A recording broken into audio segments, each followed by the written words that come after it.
దేవుడు ప్రేమమయుడని మనం సహజంగా చూస్తాం. అయితే ఒక చిన్న ట్విస్ట్ ఇందులో ఉంది. దేవుడు ప్రేమమయుడే. God really loves us. But the question is, does God trust us? రండి, బ్రదర్ ఎండి జగన్తో చాలా ప్రశ్నలున్నాయి, అడుగుదాం రండి. Brother Jagan, welcome to the praise the program. Lord. God loves us, but does God trust us? ఈ స్టేట్మెంట్ని ఎలా అర్థం చేసుకోవాలి, మీరెలా వివరించగలరు? దేవుడు అందర్నీ ప్రేమిస్తున్నాడు, అందర్నీ నమ్ముతున్నాడనేదే ప్రశ్న, అవునా? కరెక్ట్. అప్పుడు ఈరోజు మనమందరము కూడా మన నమ్మకం దేవుని మీద ఉంది. నాకు దేవుడు అది చేస్తాడు, ఇది అవును. చేస్తాడు, ప్రార్థిస్తున్నాం, నమ్మి నమ్మి ప్రార్థిస్తున్నాం. మనం ప్రార్థిస్తున్నాం. ఆయనపై నమ్మకంతో చివరికి ఏం చెప్తామంటే జవాబిస్తాడో లేదో ఖచ్చితంగా చేస్తాడని ప్రార్థించి లేచి వస్తాం. And for God so love the world. అవును. అందులో ఏ భిన్నాభిప్రాయం లేదు.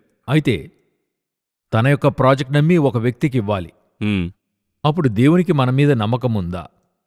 అదొక గొప్ప విషయం. అదేలాగా నాకు తెలిసి దేవుడు అందరినీ నమ్మడం లేదు, అందరికీ బాధ్యతనివ్వడం లేదు.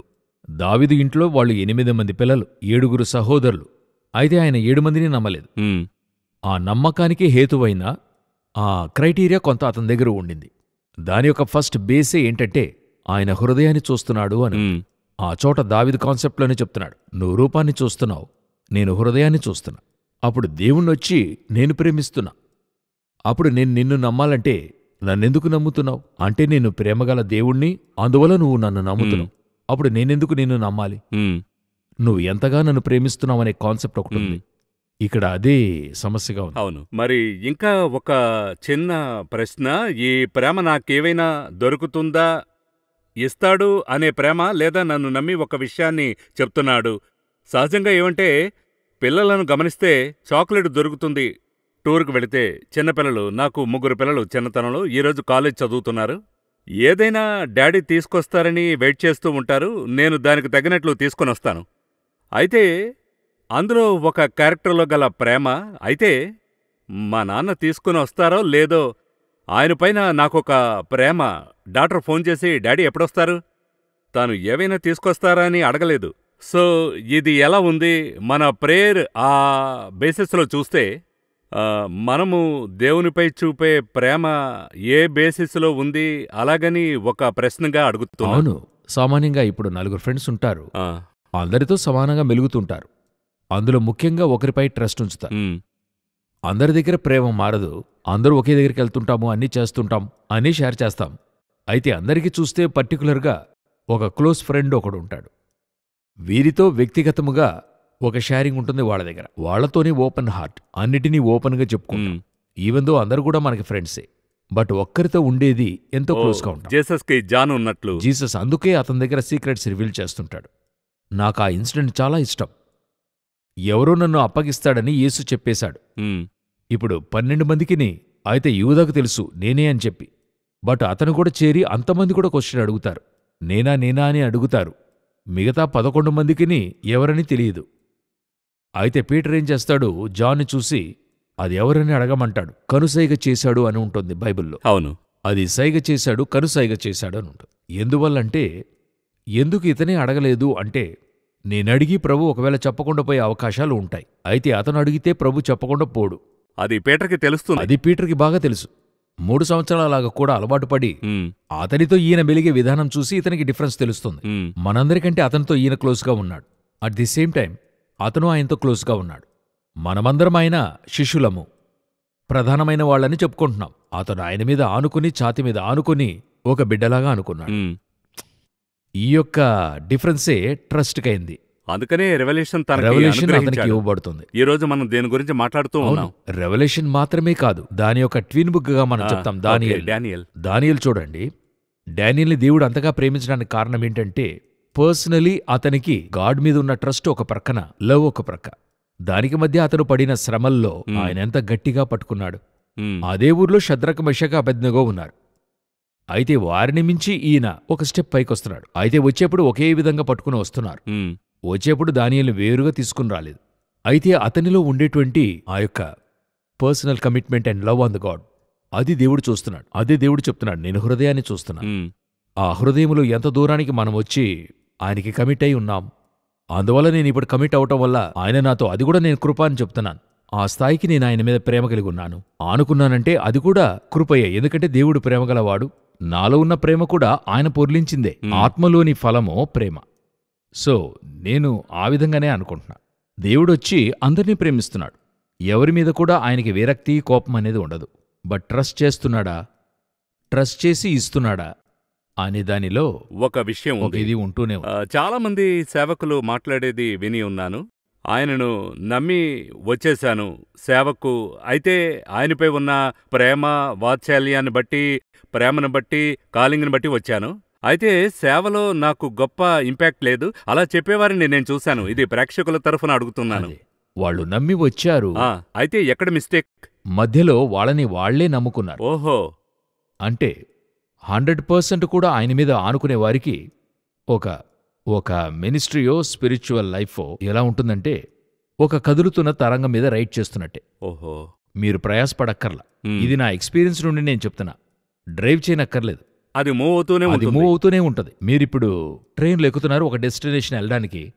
ఎక్కి కూర్చుని నైట్ అంతా కూడా కూర్చుని చూస్తూనే ఉంటారా? కరెక్ట్గా స్టేషన్ వస్తుందా, సరిగ్గా వెళ్తున్నామా, ఇంజన్ డ్రైవర్ ఇంజిన్ డ్రైవర్ నడుపుతున్నాడా? నడుపుతున్నాడా, బండి సరిగ్గా వెళ్తుందా, అదంతా లేదు. ట్రాక్ మారిపోయిందా? కాదు కదా. నిద్రిస్తాం. మీరు బర్త్ ఎక్కి నెమ్మదిగా పడుకుంటున్నారు ఏ బిసెస్లో అంటే ఇది ఉదయాన్నే నేను అనుకున్న చోట ఆగుతుంది. అవును. అదేవిధంగా మినిస్ట్రీలో మీరు కూర్చున్నారు కదా, 100% ఆ యొక్క ఫీల్లో ఉండాలి.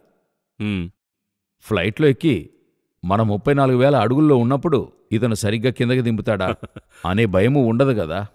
మన పాటికి వెళ్తున్నాం, డెస్టినేషన్కి వెళ్తున్నాం, ధైర్యంగా చెప్పి వెళుతున్నాం. నేను 4:30కి ల్యాండ్ అవుతాను, నన్ను వచ్చి పికప్ చేసుకోని. ఈ యొక్క ట్రస్ట్ ఎందుకంటే ఒక స్టెప్ అధికంగా దేవుని మీద రావాలి. నేను ఒక దగ్గర ట్రైన్లో కూర్చుని ఆ తర్వాత ట్రైన్ నేను నడుపుతూ ఉన్నా. రెండవది, మనల్ని నమ్మి ఇచ్చేవారు, ఓహో ఇతనే నమ్మి ఇచ్చారు, వచ్చే నెల ఇస్తాడా. సో చూడండి ఎక్కడ ట్విస్ట్ మారుతుందో. ఈ స్థలంలోనే నేను పని చేయనారంభిస్తున్నా. అదే దేవుని దగ్గర ఎలా నమ్మి చేపట్టానో ముగింపు వరకు విశ్వాసమునకు కర్తయు దానిని కొనసాగించువాడనే బైబిల్ చెప్తుంది. నిరీక్షింపబడు వాటి నిజస్వరూపము అదృశ్యమైన ఉన్నమనుటకు రుజువు. ఎలా ఇదే విధంగా ఆరంభించారో అలాగే ముగించాలి. నాకు మధ్యలో ఏమవుతుందంటే పొందుకునేటువంటి ఎక్స్పీరియన్స్ ఆ ముందుగానే, అవును, ఆ స్ట్రాటజీ మరొక లెవెల్కి నేను వెళ్ళానని ఫీల్ అవుతున్నాను. నేను కొంత పెద్దవాడినయ్యాను, మినిస్ట్రీలో కొంత పైకొచ్చాను. ఆత్మీయ జీవితంలో ఇప్పుడు నేనేం చేయాలంటే ఈ విధంగా నా మినిస్ట్రీ చేయాలి. ఇప్పుడు మరొక లెవెల్కి వెళుతున్నప్పుడు నేను కడుతున్నా, నా మినిస్ట్రీని నేను మరొక లెవెల్కి తీసుకెళ్తున్నాను. ఇప్పుడు మినిస్ట్రీ పెరిగింది, ఖచ్చితంగా ఇటువంటి ఒక ఇన్ఫ్రాస్ట్రక్చర్ నాకు ఉండాలని చెప్పి. మీకు ఎటువంటి ఒక ఇన్ఫ్రాస్ట్రక్చర్ ఉండాలనేది మీరు వచ్చినప్పుడు డిసైడ్ చేసిన దేవుడు మరొక ఘట్టానికి డిసైడ్ చేస్తాడు. ఆయన డిసైడ్ చేస్తాడు. మోషేను తీసుకెళ్లి ఫరో యొక్క అంతఃపురంలో ఉండాలని డిసైడ్ చేసిన అదే దేవుడే మిద్యాను దేశంలో అరణ్యంలో ఉండాలని చెప్పి డిసైడ్ చేస్తున్నాడు. అవునా? అప్పుడు ఆయనకి ఎక్కడ ప్లేస్మెంట్ అనేది ఎలాగ ఇతన్ని ఎలా ఉంచాలో తెలుసు. మోషే ఐగుప్తులో ఉన్నప్పుడు ఐగుప్తుల సకల విద్యలోనూ ప్రవీణుడని అపోస్తలులో ఉంది. అయితే మిద్యాను దేశంలో ఉన్నప్పుడు దేవుని యొక్క దీనిలోనికి వస్తున్నాడు, ధర్మశాస్త్రానికి రెడీ అవుతున్నాడు. మిగతా 40 సంవత్సరాల అరణ్యంలో దేవుని యొక్క ధర్మశాస్త్రంలో అతను ప్రవీణుడయ్యాడు. అలా నడిపించబడుతున్నాడు. సో అదే చెప్తున్నాను, గాడ్ యొక్క ప్లేస్మెంట్. ఆరంభించినవాడు ముగించుటకు సమర్థుడు. ఆయనకిచ్చే పరిగెత్తాలి. మనమేమనుకుంటున్నాం, ఇంకొకటి ఉంది, టైం ఫ్యాక్టర్. ఈరోజున్న గొప్ప సమస్య టైం ఫ్యాక్టర్. ఏంటంటే ఒక ఐటీలోనో లేక ఎంఎన్సీలో పనిచేసేవాళ్ళు ఏమనుకుంటున్నారు, ఇన్ని సంవత్సరాల తర్వాత ఇలా సెటిల్ అయిపోవాలి. ఒక ప్యాకేజ్. ఒక తమ్ముడు నాతో ఇలా చెప్పాడు, ఒక 25 నుండి 30 సంవత్సరాల లోపల సెటిల్ అయిపోవాలన్నా. నేను అడిగిన ఆ తర్వాత ఏం చేస్తావు, జీవితం బోర్ అయిపోదా అంటే, మన తల్లిదండ్రుల కాలంలో 58 వరకు పరిగెత్తి 58లో సెటిల్ అవుతారు. 70కి పైగా వారు అతిమ దశకు వెళతారు. ఇప్పుడు వీళ్ళు అలా కాదు, వెంటనే. సరే, లోకానుసారంగా అది ఓకే అనుకోండి. మినిస్ట్రీలో అటువంటి థాట్ ఉంది, స్పిరిచువలీ. ఇప్పుడు ఎలాగుందంటే సేవకొచ్చి 5 ఏళ్ళు అవుతుంది, ఇంకా స్థలం కొనలా. 5 సంవత్సరాలైంది మినిస్ట్రీ, ఇంకా 5 సంవత్సరాలు ఇలాగే అయిపోవాలని ఎవరేం చెప్పారు? జీసస్ క్రైస్ట్ మినిస్ట్రీలో 3.5 సంవత్సరాలు ఎటువంటి ఎక్స్పాన్షన్ అయింది, ఎంత దూరానికి వెళ్ళింది. ఆరంభంలో ఎలా ఆరంభించాడు, ముగించేప్పుడు ఒకడే సిలువు దగ్గర ఉండాడు, మిగతా వారందరూ వెళ్ళిపోయారు. ఇదే మన యొక్క ఇన్ఫ్రాస్ట్రక్చర్ని, మన యొక్క టైం ఫ్యాక్టర్ని అన్నిటిని కూడా వదిలేయాలి. అంటే ఈ లోక సంబంధమైన వాటి యొక్క ఈ యొక్క కాన్సెప్ట్ని పెట్టుకుని మన మినిస్ట్రీని చూడకూడదు. అనేకులు చెప్తారు, దేవుడొచ్చి ఎంఎన్సీ లాగా మినిస్ట్రీ ఏర్పరిచాడు, దేవుంది గుడ్ అడ్మినిస్ట్రేషన్. ఇది వీళ్ళు వాయిస్ వర్సాగా అర్థం చేసుకుంటున్నారు. దేవుడు నియమించింది చూసి లోకము చేసింది. ఈ లోకము మాడిఫై చేసుకుంటుంది, తన ఇష్టం వచ్చినట్లు మాడిఫై చేసుకుంటుంది.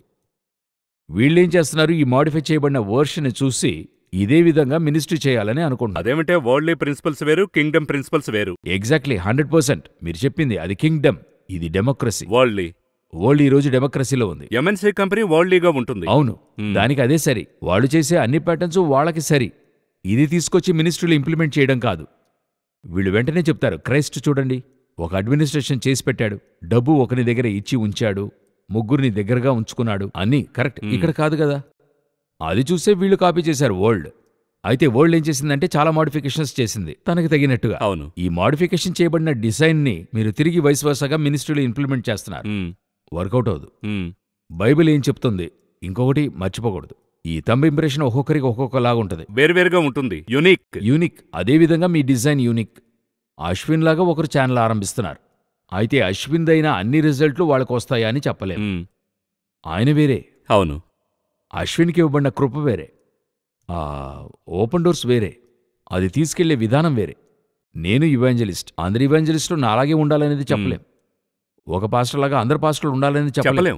అదేవిధంగా మినిస్ట్రీ ఒకరికి ఉన్నట్టుగా మరొకరికి ఉండదు. ఒక్కొక్కరికి యూనిక్ డిజైన్. ఆ డిజైన్ని హెవెనే చేస్తుంది. అదే ఇక్కడ గొప్ప విషయం.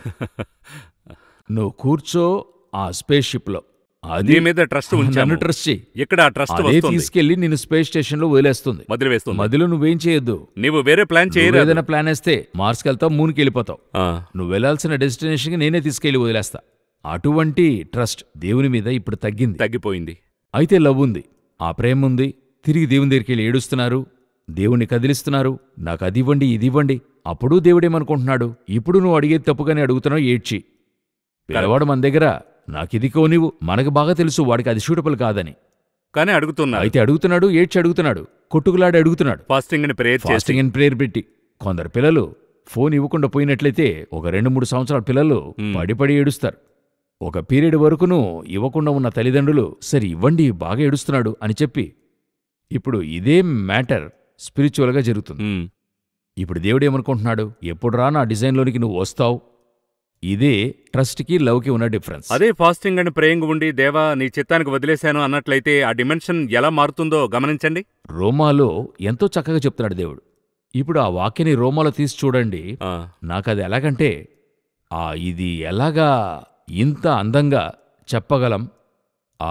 రోమీలకు 8:26 ఆయన చెప్తున్నాడు, అటువలే ఆత్మయు మన బలహీనతను చూచి సహాయం చేయుచున్నాడు, ఏలయనగా మనము యుక్తముగా ఏలాగు ప్రార్థన చేయవలనో మనకు తెలియదు గాని. అవును, ఈ విషయం ప్రత్యేకంగా చేశాం ఈ సబ్జెక్ట్. మనకి ప్రార్థన చేయడమే తెలియదు అంటున్నారు. మనకు తెలియదు గాని ఉచ్చరింప శక్యము కాని మూలుగులతో ఆత్మ తానే మన పక్షముగా విజ్ఞాపన చేయుచున్నాడు. ఆయనకే తెలుసు మనం ఏమీ ప్రార్థన చేయాలి, ఏమీ పొందుకోవాలని. అదే బైబిల్ చెప్తుంది, మీకేం కావాలో పరమతండ్రికి ముందుగానే తెలుసు. మన యొక్క ట్రస్ట్నొచ్చి పైనుంచేయాలి, రిజల్ట్ అన్నీ ఆయన చూసుకుంటాడు. నేనది మాడిఫై చేయనక్కర్లేదు. నేను డిజైన్ వచ్చి ఇలా ఇవ్వండి, ఇలా చేయండి, అలా చేయండి, అలా చెప్పక్కర్లా. మీరు యోచించి చూడండి, అంత గొప్ప జైంట్ మన దేవుడు, సావరిన్ గాడ్, ఆల్మైటీ. మనమొచ్చి భూమిలో చిన్న డస్ట్. నేను వెళ్ళి ఆయనకి అడ్వైస్ చేయగలనా? నేను ఆయనకి ఆలోచన చెప్పి అడగగలనా? బైబిలే చెప్తుంది దేవునికి ఆలోచన చెప్పేవారు ఎవరు. ఈరోజు మనమందరము మన మినిస్ట్రీ, స్పిరిచువల్ లైఫ్ని డిజైన్ చేస్తున్నాం, మన పిల్లల జీవితాన్ని డిజైన్ చేస్తున్నాం. అలా చేయొచ్చు, ఇలా చేయొచ్చు అని. ఇందులో ఒక దగ్గర మనం గుద్దుకుంటున్నాం, బాగా తెలుస్తుంది. అయితే చేరడానికి 10 సంవత్సరాలు అవుతుంది. అప్పుడు మనం ఏమనుకుంటున్నాం, అలా గుద్దుకున్నది మనం తప్పు చేసిందిగా భావించడం లేదు. దెబ్బ తగిలి కూడా దేవుని దగ్గరికి వెళ్తున్నాం. నాకెందుకు ప్రభువా ఇలాగంత జరిగింది? ఆయన చెప్తాడు, 10 సంవత్సరాల క్రితమే నువ్వు రాంగ్ డెసిషన్ తీసుకున్నావు. నీ పిల్లవాడిని చదివించేప్పుడే నువ్వు రాంగ్, ఇందులో చదివించావు, నువ్వు ఇక్కడ గుద్దుకుని నుంచున్నావు. ఇంకా చెప్పాలంటే నాకు దొరకలేదు, నేను చదవలేనిది నా కుమారుడైనా చదవాలి. నా యొక్క కలను వానితో నెరవేర్చు. దేవుడు ఏం నిర్ణయించాడో తెలుసుకోలేదు. ఆయనకొక ప్లాన్ ఉంది, అదే అతనిలో జరగాలి. ఆల్ రైట్, ఇతను నా ప్లాన్ ఎలాగో. ఇప్పుడు ఒక చిన్న ఉదాహరణ ఈ రోజున్న అందరికీ ఉంది. తండ్రి బిజినెస్ అబ్బాయి చేయాలనేటువంటిది ఉంది. కొంచెం అలాగే స్పిరిచువల్గా వచ్చారంటే తండ్రి మినిస్ట్రీని అబ్బాయి చేస్తుంటాడు. ఇప్పుడు ఇలా చూడండి, అబ్రహాము ఎవరై ఉన్నాడో చూడండి. అబ్రహాం వచ్చి ఒక ఊరికొచ్చిన ధనవంతుడు, ఏ వర్క్ చేశాడన్నది లేదు. అవును, ఆయన అక్కడ మంచి సంపద కలిగిన వాడు, వెల్తీ మ్యాన్ గా ఉంది. అప్పుడు ఇతని కుమారుడు ఏమై ఉండాలి? వెల్తీగా ఉండాలి. అతనెందుకు వెళ్ళి వ్యవసాయం చేస్తూ ఉన్నాడు? అవునా? సరే, ఇస్సాకు కుమారుడు ఎవరు? తర్వాత జాకబ్ ఏం చేయాలి? అప్పుడు తండ్రి వ్యవసాయం చేసి బాగా సంపాదించాడు. ఐశ్వర్యవంతుడయ్యాడని ఉంది. అవును. అప్పుడు జాకబ్ ఏం చేసి ఉండాలి? అదే చేయాలి. జాకబ్ ఊరు వదిలి వెళ్ళి అక్కడ గొర్రెలు కాస్తున్నాడు. అక్కడికి వెళ్ళినా ఏం చేయాలి? మా నాన్న చేసే బిజినెస్ ఉంది, అదే చేయాలి కదా. లేదు, అతడు అక్కడికి వెళ్ళి గొర్రెలు కాస్తున్నాడు. సరే, జాకబ్ యొక్క తర్వాత జనరేషన్ దేవుడు సెలెక్ట్ చేసింది జోసెఫ్ని. జోసెఫ్ ఏం చేయాలి? అతను సంబంధమే లేదు, ఆయన ప్రైమ్ మినిస్టర్గా ఉండాడు. అప్పుడు నా తర్వాత ఉన్నటువంటి డిజైన్ని నేను చేయకూడదు, అది దేవుడే అది చేయాలి. దేవుడు చేసి ఉంచాడు. డీలే దేవుడు చేసి ఉంచాడు. ఇక్కడ ఇదే మిస్టేక్ అవుతూ ఉంది. నేను నా వరకు డిజైన్ చేస్తున్నాను, అదే తప్పైపోయింది. నా తర్వాత జనరేషన్ని డిజైన్ చేస్తున్నాను, ఆ మందే తప్పు అవుతున్నప్పుడు కన్ఫర్మ్గా అది తప్పు అవుతుంది. మనం మన దేవాది దేవుని దగ్గర అప్పచెప్పుకొని మీరు ఇచ్చారు. ఆయా ఫరో యొక్క కుమార్తె చెప్తూ ఉంది, మోషేను తన తల్లి దగ్గరిచ్చి నాకు పెంచి ఇవ్వమంటుంది. అదే దేవుడు చెప్తున్నాడు, నువ్వు పెంచి ఇవ్వు, అది ఎలా పెంచాలనేది నేనే చెప్తాను, డిజైన్ నేనే ఇస్తాను. మన పని దానికిలాగా చేసి ఇవ్వటమే, కట్టివ్వడమే. నేను వాళ్ళకేం చేస్తున్నాను? కూర్చుని, సార్ ఇదేం మోడల్ అండి, నేను ఇంకొక మోడల్ దీనికంటే బాగు చేస్తా. దేవుడు చెప్తాడు, నేను చూపించిన దాని వలె కట్టుటకు హెచ్చరిక కలిగి ఉండుము. నాకు తెలుసు ఎవరికి ఏం డిజైన్, ఎందుకంటే మన కోసం ఉంచిన డిజైన్ ఓల్డ్ని బేస్ చేసి కాదు, హెవెన్ని బేస్ చేసి. ఇది అర్థం కాకపోవడం వల్ల ట్రస్ట్ అన్నది లవ్ ఉంది. మనకెవరికి గాడ్ మీద లవ్ లేదని చెప్పలేదు, ఒక ట్రస్ట్ వచ్చి మన మీద ఆధారపడింది. అదే సమస్య. So does God love us, trust us అనడానికి పలు విషయాలున్నాయి. ఇందులోనే మీరు మోసెస్ గురించి చెప్తున్నప్పుడు ఒక చిన్న దేవుడైతే మాట్లాడుతున్నాడు మోషేస్తో, నీవు వెళ్ళుము అని. అయితే నన్ను పంపవద్దు ప్రభువా, నాకు మాటలు రావు. బైబిల్లో పలువురితో చెప్తున్నాడు, చెప్పినప్పుడు కొంచెం వెనకంజ వేస్తాడు. ఇప్పుడు మనం దేవుడు మాట్లాడలేదు అది రికార్డ్ అయి ఉంది బైబిల్లో. అప్పుడు ఏంటంటే గాడ్ మీద ఉన్న ట్రస్ట్ కంటే నా మీద ఉన్నటువంటి ట్రస్ట్ నాకు తక్కువగా ఉంది. నా బలహీనతలు నాకు తెలుస్తూ ఉంది. అయితే ఆయన పర్టికులర్గా బలవంతుణ్ణి సెలెక్ట్ చేయలేదు, బలహీనులనే సెలెక్ట్ చేస్తున్నాడు. ఎగ్జాక్ట్లీ ఆ పాయింట్కి వస్తున్నాను. యూజువల్గా ఒక సెలక్షన్, ఒక కంపెనీలో ఒక పోస్ట్కి క్వాలిఫికేషన్ చూస్తాం. అయితే ఇక్కడ దేవుని కింగ్డమ్ రూల్లో ఉండే క్వాలిఫికేషన్ అవన్నీ లిస్ట్ వేసి రివర్స్లో చూస్తున్నాం. ఇది చాలా ఇంట్రెస్టింగ్ గా ఉంది. ఒక విధంగా మీరు చూసినట్లయితే మన దేవుడు ఒక జెలస్ గాడ్. బైబిలే అలా చెప్తుంది. ఏంటి జెలస్ అని అడిగినట్లయితే, నేనే చేశాను, ఇంతటికి నేనే కారణం, ఆ నేమ్ ఆయనకి దొరకాలి.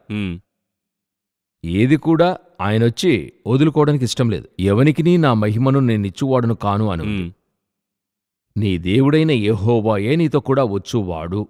ఈ వర్డ్ని మనం చెప్పుకుంటూనే ఉండాలి, అదేవిధంగా నడిపిస్తాడు. ఎందుకంటే అపోస్తలుడు పౌలు ఎంటీ చేసుకుంటూనే ఉన్నాడు. అవును, ఎంత విద్యను అభ్యసించి. గిదియోను దగ్గర ఆయన చెప్తాడు, ఎంతమంది ఉన్నారు, ఆయన ఒక థౌజండ్స్లో చెప్తాడు, లేదొద్దు అందరినీ పంపు, 300 మందే సెలెక్ట్ చేయబడతారు. చివరికి క్యాలిక్యులేషన్ మిస్ అవుతుంది. వారు అధిక సంఖ్యలో ఉన్నట్టుగా చూస్తుంటాం. అవును, ఎందుకంటే నీతో కూడా ఉన్నవాని వలన జయించడం కాదు, నా వల్లే జయిస్తున్నావు. ఇప్పుడు మనమేమనుకుంటాం, ఇది నాకు చాలదు, ఇది నాకు చేయలేదు. గాడ్ ఒకటి చెప్పాడా, మీ ట్రస్ట్ ఆయన మీద 100%. అలా నా ద్వారానే జయించబోతున్నామని చెప్పి ఆ సమయంలో మనకి ఒక భయం వస్తుంది. ఇప్పుడు మీరు గమనించండి, క్యాలిక్యులేషన్ హ్యూమన్లీ నాట్ పాసిబుల్. అయితే దేవుడు చెప్తున్నాడు జయిస్తావు అని చెబితే మనకి నమ్మకం, విశ్వాసం లోపల గంతులు వేయాలి కదా. కానీ అందరికి అలా జరగడం లేదు. నేనొచ్చి హ్యూమన్గా ఆలోచిస్తూ ఉన్నా. చెప్పేశాడు, అవుతుందా, జరుగుతుందా లేదా, అవకాశం, ఛాన్సే లేదే. అవును, ఆ వర్డే ఆయనకి అవసరం. ఛాన్స్ లేదా, ఇప్పుడు ఛాన్స్ ఉంటుంది చూడండి. ఎందుకంటే 7 రోజులు చుట్టూ తిరిగి వస్తున్నారు, ఎవరితోనూ ఏంటి ఒక రాయి కూడా మూవ్ కాలేదు. అయితే చుట్టూ తిరిగే జనులు యోచిస్తారు కదా, కేకలు వేయమంటున్నారు, కేకలు వేస్తే ఏం జరుగుతుంది, అలా యోచించండి మనస్థితి. వీళ్ళు యోచిస్తున్నారు. నేనొక రోజు చుట్టాను, 7వ రోజు 7 సార్లు చుట్టాను. ఆ 7వ సారి చుట్టేంతవరకు కూడా అక్కడ రిజల్ట్ లేదు. ఇంతకీ దీనికి ముందు ఆ రహాబు చెప్తుంది, వణుకుతున్నారు, లోపల ప్రవేశించలేదు. నా కుమారునితో మాట్లాడుతున్నప్పుడు ఆ మార్క్స్ని తను చూపిస్తూ ఉన్నాడు. చూస్తూ నేను అడిగాను, మార్కు సరిపోతుందారా, మనకొచ్చి తర్వాత కాలేజీకి వెళ్తున్నప్పుడు మార్క్ అవసరపడుతుంది కదరా అన్నప్పుడు వాడు చెప్పాడు, నయమాను ఆ 7వ సారి మునిగి లేచినప్పుడే మీరు చూడాలి కుష్టు నయమైందో లేదానని. 6 సార్లు చూడకూడదు. వాడు ఇదే ఊడు చెప్పాడు, 6 సార్లు మీరు చూడకూడదు. అదేలాగా half yearly, quarterly, mid term అంతా చూడకూడదు, యాన్యువల్లోనే మీరు చూడాలి. కరెక్ట్గా అర్థం చేసుకున్నారు. ఆ విధంగా ఆ 7వ సారి ఒకటి జరుగుతుంది. ఎరికోను చుట్టి వస్తున్నప్పుడు అంతవరకు కూడా మీ ట్రస్ట్ ఆ ఓడ్ మీదే ఉండాలి. దేవుడు చుట్టమన్నాడు, దేవుడు చుట్టమన్నాడు అని చెప్పి చుడుతూ ఉండాలి. వారికి చక్కగా అర్థమైంది. ఈ రోజున్న వారు చాలా అర్థం చేసుకుని ఉన్నారు. మినిస్ట్రీలోనే మనకు అర్థం కావడం లేదు. అర్థం కాలేదు. 3 సార్లు చుట్టాం, ఏం జరగలేదు. ఒక క్రాక్ కూడా లేదే గోడలో. సరే రేపు ట్రై చేసి చూద్దాం. 4వసారి వేస్ట్ అయ్యా. చుడుతూ వచ్చి ఇది ఎన్ని కిలోమీటర్లు చుట్టారని కూడా మాకు తెలియదు జెరికో. ఎందుకంటే ఆ పైనే ఎన్నో రథాలు పరిగెత్తేవిగా ఉండేవి. యుద్ధం చేయమంటే చుట్టూ తిరగమంటున్నాడే. ఆపోజిట్ గా ఏంటండి ఇది? మీరు డేవిడ్ దగ్గర ఆయన చెప్పేవన్నీ కూడా చూడండి. ఒక రాజు అలాగ చేయగలడా అని. కంబలి చెట్లకు ఎదురుగా వారి మీద పడుము అంటాడు. వాళ్ళు కోటను పాల్గొట్టుకుని లోపలికెళ్ళాలి. ఈయన్ని బ్యాక్ సైడ్గా వెళ్ళమని చెప్తాడు. ఒకరోజు చెప్తాడు ఇటువైపుగా వెళ్ళు. ఆయనకి తెలుస్తుంది ఈ సక్సెస్ నీ వల్ల కాదు, నా వల్లే వచ్చింది. అది కాకుండా దావీదు అడుగుతున్నాడు. He enquired every time. Each and every time వెళ్ళి అడుగుతాడు. అడిగి ఆయన చెప్పినట్టుగా అది వచ్చి మనుష్య రీతిగా ఇప్పుడు ఇది సరి డేవిడ్ అడగడం జరిగింది. యోబు దగ్గర చెప్తున్నాడు తన మినిస్ట్రీలో, అతని సైన్యాధిపతి, నువ్వు బ్యాక్ సైడ్ నుండి లోపలికి వెళ్ళు. రాజా ఎందుకు బ్యాక్ సైడ్కి వెళ్ళాలి? మనం ఇలాగదా వెళ్ళాలి, నేను చెప్తున్నా నువ్వు చెయ్యి. అతడేమి యోచించుంటాడు, ఈ రాజేంటి ఏంటిది పిచ్చితనంగా మాట్లాడుతున్నాడు. అయితే అదే దావీదు లెక్క పెట్టద్దు అని చెప్తున్నాడు. అయితే లెక్క పెడుతున్నాడు. లేదు అదే చెప్తున్నా, కాంట్రాస్ట్ అవుతుంది. ట్రస్ట్ మారింది ఇప్పుడు. అదే చెప్తున్నాను కదా. అంటే ఒక స్థలంలో ఇలాంటి ఒక క్యారెక్టర్ కూడా స్లిప్ అవడానికి అవకాశం ఉంది. ఒక స్థలంలో వాళ్ళు వాళ్ళ జనసంఖ్యను ఎన్నుకుంటారు. జనసంఖ్య ఎన్నికన్నది ప్యాకేజ్. ఈయన చేయకూడనిది అది. అవును, ఇదే నేను ఆరంభములు చెప్పా. ఒక స్థలానికి నేను వచ్చినప్పుడు నేను అక్కడ ఆ స్థానంలో అందరూ చేసేది నేను చేయాలనుకుంటాను. పైకి వెళ్ళగా పైకి పోను అదే డేంజర్ జోన్. దేవుడు చెప్తాడు ఇక్కడ ఆదిలో కలిగి ఉన్న ప్రేమ ఇక్కడ ఎలాగుండేవో అలాగే లాస్ట్ వరకు ఉండు. ఇక్కడ ఎలాగ ట్రస్ట్ చేసావో అదే విధంగా ట్రస్ట్ చేయి. ఇక్కడ నడిపించిన నేను అక్కడ నడిపిస్తాను. ఇప్పుడు నీకు జ్ఞానం కలిగింది, ఎక్స్పీరియన్స్ వచ్చింది, అక్కడ మరో లెవెల్కి వెళ్ళావు, మరో రెల్మ్లో ఉన్నావు, చాలా బ్యాటిల్స్ విన్ చేశావు. ఇందువల్ల ఇక మీదట నువ్వు తీసుకున్న తీర్మానం సరిగ్గా ఉంటుందని చెప్పలేదు. ఇక్కడ నువ్వు తీసుకున్న తీర్మానం తప్పుగా ఉండిందో అక్కడ తప్పు కావడానికి అవకాశం ఉంది. ఇక్కడ నన్ను ట్రస్ట్ చేసి ఎలా తీసుకున్నావో అక్కడ నన్ను ట్రస్ట్ చేసే తీసుకో. ఎన్ని సంవత్సరాలైనా ట్రస్ట్ చేసి తీసుకో. అదే 75 సంవత్సరాల వయసులో అబ్రహామును టెస్ట్ చేశాడు.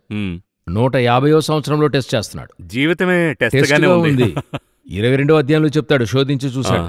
ఇక్కడ ఎలాగ ట్రస్ట్ చేశాడో, దేవుణ్ణి విశ్వసించాడో అదే ట్రస్ట్ అక్కడ ఉండింది దేవునికి, అబ్రహాముకి, దేవుని మీద. ఇప్పుడు మనం అంశం మార్చాం, టెస్ట్ అండ్ ట్రస్ట్. నిజంగా అదే ఉంది. మీరు అధికంగా దేవుణ్ణి ప్రేమిస్తున్నారంటే అందులో మరొక పార్ట్ వచ్చి ట్రస్ట్ చేయడం. అందువల్ల trust and love is very parallel. మీరు లవ్ చేస్తున్నారంటే ట్రస్ట్, లేకపోతే కష్టం. ఈరోజు మనం దేవుణ్ణి లవ్ చేస్తున్నాం, ఎవరు లేదనలేదు, ట్రస్ట్ చేయలా. ఈ కాంబినేషన్ పెట్టుకుని చూడండి, ఆయన వరుడు, మనం వధువు. మనం ఆయన్ని లవ్ చేస్తున్నాం, కానీ ట్రస్ట్ చేస్తున్నామా? ఈచ్ అండ్ ఎవ్రీ విషయంలో, అది ఫినాన్స్ కానివ్వండి, ఫ్యామిలీ కానివ్వండి, పిల్లల భవిష్యత్తు కానివ్వండి, బిజినెస్ కానివ్వండి, మినిస్ట్రీ కానివ్వండి. నేను దేవుణ్ణి నమ్ముతున్నాను, అందులో మార్పే లేదు. బట్ ట్రస్ట్ ఉందా? అలాగే దేవుడు నన్ను ట్రస్ట్ చేస్తున్నాడా? ఈ బాండింగ్లోనే అన్నీ ఉన్నాయి. ఇలా ఫైనల్గా క్యాలిక్యులేట్ చేద్దాం. మనం ఇంకా ఒక టాపిక్లో ప్రారంభించాలనుకున్నాం, చివరిగా ఒక కార్యక్రమమే ముగించబోతోంది. వేరే టాపిక్లోకి వచ్చేసాం. బట్ ముఖ్యంగా ఒక ఫౌండేషనే మాట్లాడాం. అదేమంటే, does God love us, trust us? God loves us, but can God trust us? అయితే నేనేం ట్రస్ట్ చేస్తున్నానంటే, మనం మాట్లాడే టాపిక్ ఏది కూడా మనం డిసైడ్ చేసేది కాదు, దేవుడే మాట్లాడుతున్నాడు. ఏదో ఒక విషయాన్ని తీసుకుంటున్నాం. ఇది యార్లోకి వెళ్ళి నేను సాక్ష్యం వినేప్పుడు అదర్ కాంటినెంట్, యూరోప్కి వెళ్ళేప్పుడో లేక యుఎస్కి వెళ్ళినప్పుడు చూస్తే అక్కడ మనమిక్కడ రూమ్లో కూర్చుని ఎంతో క్యాషువల్గా ఒక విషయాన్ని డిస్కస్ చేసి మాట్లాడుతున్నాం. బట్ ఎక్కడో ఎవరికో దేవుడు అది మాట్లాడుతున్నాడు. అందులోకైనా ప్రిపరేషనే ఇది. నేను అలా చూస్తున్నాను. అదొకటి. రెండవది, మనం ఇద్దరమే క్యాషువల్గా చేసినప్పటికీ మరి దేవుడు నడిపిస్తున్నాడనే ఒక వన్నెస్గా మాట్లాడుతున్నాం. సరే, అది నేను చాలా ఈ కార్యక్రమంలో నేను ఎంజాయ్ చేసేది. నేనే కూర్చున్నప్పుడు దేవుడు ఏం చెప్పబోతున్నాడని చాలా ఆతృతగా కూర్చుంటాను. ఇప్పుడే మనము ఆరంభించింది ఎక్కడో, ముగించేది వేరే. బట్ ఇందులో ఫైనల్గా ఏంటంటే, does God love us and trust us అదే డేవిడ్ క్యారెక్టర్లో గాడ్ లవ్ దెమ్, నా హృదయానుసారుడు, ఒక దేవుని దాసుడు అని చెప్తున్నప్పుడు మనలో బలహీనతలు ఉన్నప్పటికీ అతను మనల్ని బాగా ప్రేమిస్తున్నాడు ఇంకా మనం అర్థం చేసుకోవచ్చు. అయితే సేమ్ టైం దేవుడు చెప్పింది మనం గనక చేశామంటే మనకి పైగా కింగ్డమ్ ప్రిన్సిపల్స్ ఓపెన్ అవుతుందని చాలా క్లియర్గా అర్థమవుతుంది. ఫైనల్ టేక్ అవే ఒకటి ఆ. డేవిడ్ని పెట్టుకునే చెప్తాం. ఆ. అతను తప్పు చేశాడు, తిరిగి దేవుని దగ్గరికి వెళ్తాడు. మ్. అతనికి ఒక ట్రస్ట్ ఉండింది, నేను తప్పు చేశాను నేను, బట్ తిరిగి అంగీకరిస్తాడనే ట్రస్ట్ ఆయనలో ఉండింది. ఎందుకంటే because of his love. Love ఈ ట్రస్ట్ అందులో వస్తుంది. కరెక్ట్. అదే నమ్మకము సౌల్లో లేదు. అందువల్ల సౌలు ఏం చేస్తున్నాడు, సోది చెప్పేవారికే వెళ్తాడు. సంబంధమే లేదు. అవును, ఇప్పుడు అతనికి గాడ్ మీద భయమే ఉండింది, ట్రస్ట్ పోయింది. ఇతనికి గాడ్ మీద ట్రస్ట్ ఉంది, ఆ ట్రస్ట్ పీటర్కి ఉండింది. ఆ ట్రస్ట్ మనకు ఉన్నట్టయితే పడినా గాని లేచి వస్తాం. Does God love you are can God trust you?